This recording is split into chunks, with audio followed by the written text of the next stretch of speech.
नैतिकता की बात ही मत करो। अब सोचिए, जितना जो एक्टिव ईडी, सीबीआई और जैसे इनकम टैक्स आज बीबीसी के ऑफिस में पहुंचा, अडानी के ऑफिस में नहीं पहुंच सकता। तो अडानी के ऑफिस में क्यों नहीं पहुंचता?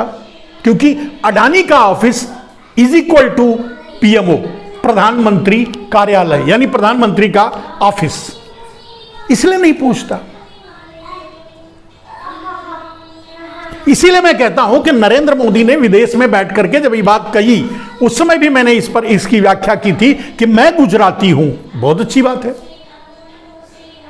व्यापार मेरे खून में है, कर रहे हैं, मैं चौकीदार हूं। ये सारे डायलॉग्स नरेंद्र मोदी के, मैं चौकीदार हूं किसके? अब आप समझ लो, आज किसकी चौकीदारी कर रहे हैं नरेंद्र मोदी? भारत की या अडानी की? किसको बचा रहे हैं नरेंद्र मोदी, भारत को या अडानी को? भारत तो गर्त में मिल रहा है। रुपए का अवमूल्यन देखिए, महंगाई को देखिए, बेरोजगारी को देखिए, गरीबी को देखिए, भूखमरी को देखिए।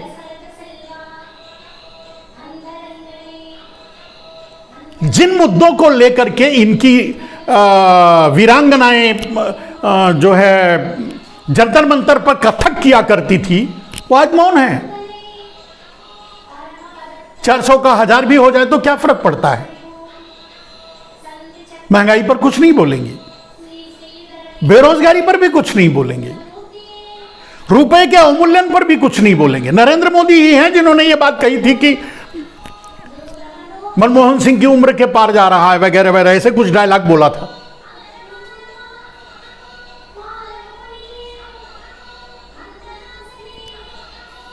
वैसे रुपया तो मोदी जी की उम्र को भी पार कर गया, कब का पार कर गया।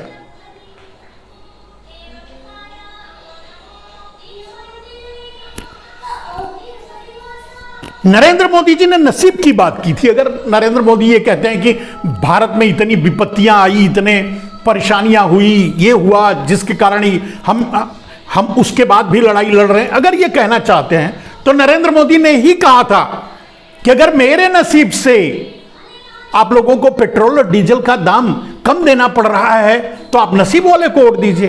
तो नरेंद्र मोदी जी, जब आपका नसीब इस देश पर भारी पड़ रहा है, लाखों लाख लोगों को मार डाला, देश पर कहर बन के टूटा, महंगाई के रूप में भी, मौत तो बना ही, महंगाई के रूप में भी, बेरोजगारी के रूप में भी, गरीबी के रूप में भी, जब आपकी किस्मत इस देश पर कहर बनकर टूटी है, तब आप क्यों नहीं कहते कहीं खड़े होकर के? दिल्ली में तो वोट मांगने के लिए आपने कह दिया था, तो अब क्यों नहीं कहते कि भाई मेरी किस्मत जो है इस देश पर भारी पड़ रही है, मैं चाह रहा हूं रिजाइन करके। वैसे भी आप कह चुके झोला लेके तो अब जाएंगे, झोला लेके भी जाएंगे, अडानी के विमान में ही जाएंगे, अपना विमान तो ले नहीं जाने पाएंगे, तो अडानी के विमान में ही जाएंगे, झोला लेके भी जाएंगे और जाएंगे। लेकिन क्यों देश की दुर्गति कराकर, देश को खत्म करके, देश को मजबूर करके, देश को पंगु करके, देश को बर्बाद करके। और ये बातें भारतीय जनता पार्टी के लोगों को समझ में क्यों नहीं आती, मैं यही नहीं समझ पाता।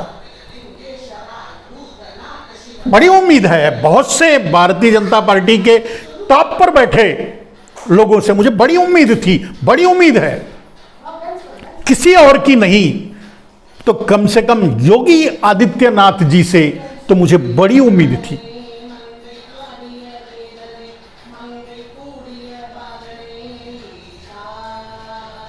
जॉर्ज पंचम की तरह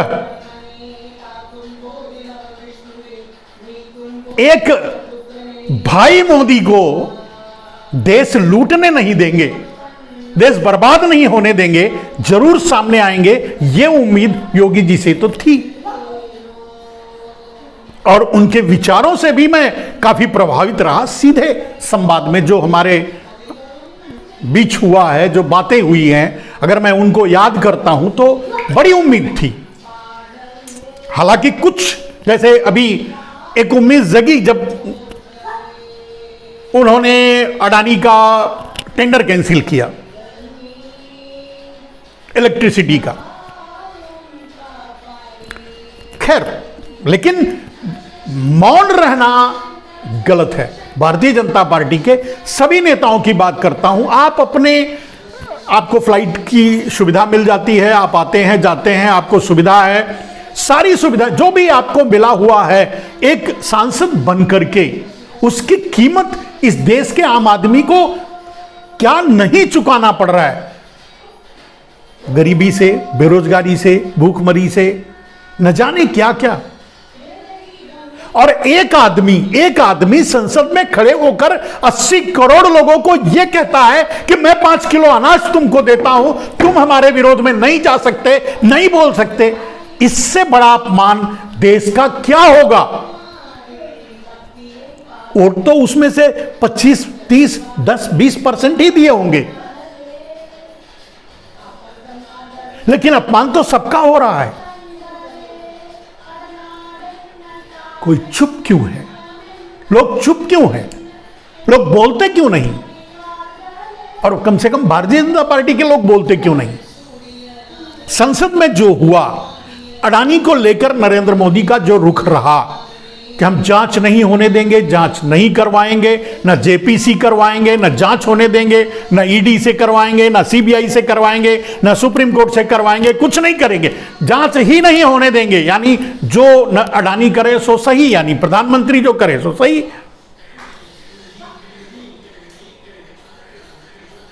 किन किन चीजों पर, मतलब पीएम केयर फंड बनाते हैं, दुर्दिन में, बुरे दिन में उसको सबका सब हड़प ले जाते हैं, खत्म कर देते हैं।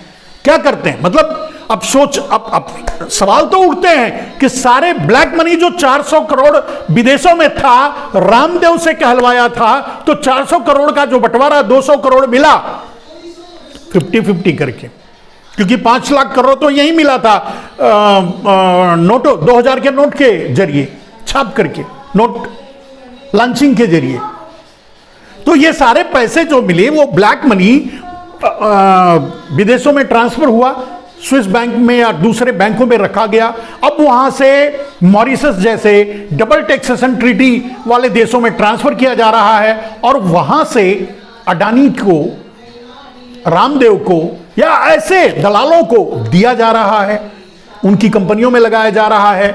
शेयर के दाम बढ़ाने में जो सेल कंपनियां हैं वो नरेंद्र मोदी के इशारे पर, नरेंद्र मोदी के जरिए ही चलाई जा रही।